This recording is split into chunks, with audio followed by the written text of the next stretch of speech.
আসসালামু আলাইকুম রহমতুল্লাহ। আশা করি সবাই ভালো আছেন। এখন রাত বাজে 3টা 22। আজকে নভেম্বরের 14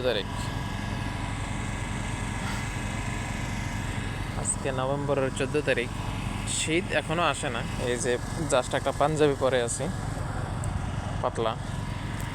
শীত হয়তো আস্তে আস্তে শুরু হবে এই মাসের শেষের দিকে, কিন্তু আজকে টানা 3 দিন একই রকম। এরকম আবহাওয়া সাধারণত কুয়েতে আসে না, খুবই রেয়ার।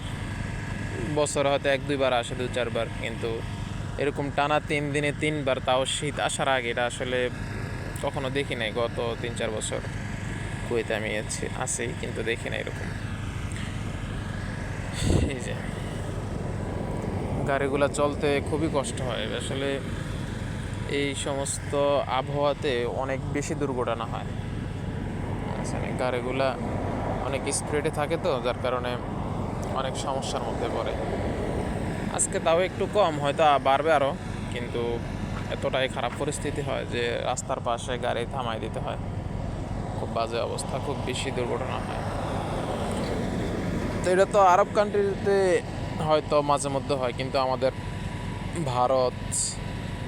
ভারতের এই সমস্ত কলকাতা, মিজোরাম, আসাম, বাংলাদেশ, এই অঞ্চলগুলোতে শীতের সময় এগুলা প্রতিনিয়ত, নেপাল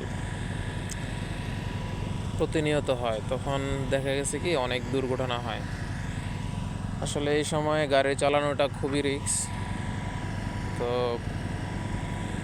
যারাই গাড়ি চালান এই সময়টাতে খুবই কেয়ারফুল থাকবেন, খুবই সচেতনভাবে গাড়ি চালাবেন।